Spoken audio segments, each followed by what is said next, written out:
Voilà, bienvenue dans cette petite vidéo qui est censée mettre en évidence un petit peu les limites des modèles que des fois on peut utiliser dans le calcul des antirelatifs. Alors ici on cherche à modéliser une addition et on se rend bien compte que pour modéliser -3 plus -4, finalement le thermomètre ou d'autres comme la droite numérique fonctionne assez bien parce que même ici en modifiant on voit assez bien l'effet du négatif qui s'additionne au positif. Donc ce modèle ici qui est utilisé sous forme de vecteur correspond en fait assez bien à ce qu'on peut vouloir. Donc ici, de faire comprendre à un élève que on additionne, si on veut, une valeur négative à une valeur négative, ou qu'on additionne une valeur négative à une valeur positive, et ici on voit bien qu'on additionne une valeur positive. Ça me semble être un modèle assez intéressant pour expliquer aux élèves l'addition des antirelatifs. Ça se gâte un tout petit peu lorsqu'on utilise le même modèle pour effectuer la soustraction. Parce que soustraire -4, ici, on voit qu'il y a évidemment que le vecteur devient positif, mais l'élève lui ne peut pas se rendre compte que ce moins est égal à plus, et cette fameuse règle, et donc on voit bien ici la limite du même modèle pour une addition qui ne s'applique pas forcément pour une soustraction. Je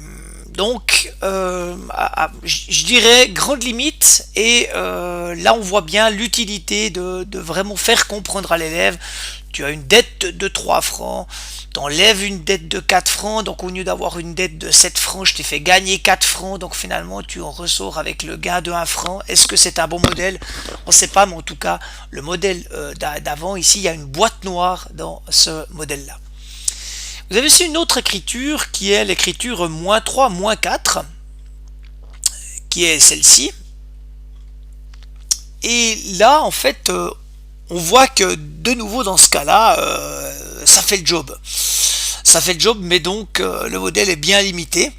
Et ça montre en fait clairement que ce modèle de la droite numérique qu'on utilise de temps en temps pour expliquer certains calculs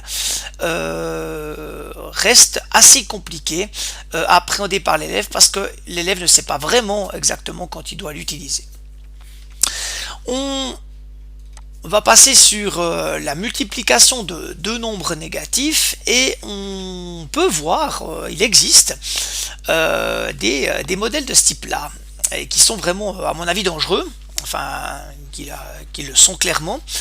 -2 par -3, en fait, vous pouvez imaginer qu'on a affaire à une -2 et -3, et donc on a une surface, et que cette surface, elle est positive par rapport à deux nombres négatifs. Mais attention, on pourrait aussi tout à fait avoir -2 fois 3, qui serait alors une surface aussi qui serait positive, et qui ne correspondrait pas à quelque chose de juste. Attention avec cette vision, et notamment cette croyance pour les élèves. Vous voyez, ce -2 fois -3, on peut imaginer que c'est une ère. Ils peuvent le visualiser comme -2 fois 3, puis ils peuvent réellement se poser la question comme une ère qui est sous le graphique, et donc qui serait négative. Donc cette image là, elle va vraiment au contraire de ce qu'on a envie de montrer. Et donc la multiplication de deux nombres négatifs, qui peut se voir comme une ère, on peut se poser la question si la multiplication, on la voit pas comme une longueur, c'est-à-dire une longueur -2 qui se répète à 3 reprises, et qui donne donc une valeur négative de -6, et ensuite on va enlever cette valeur -6 pour devenir +6.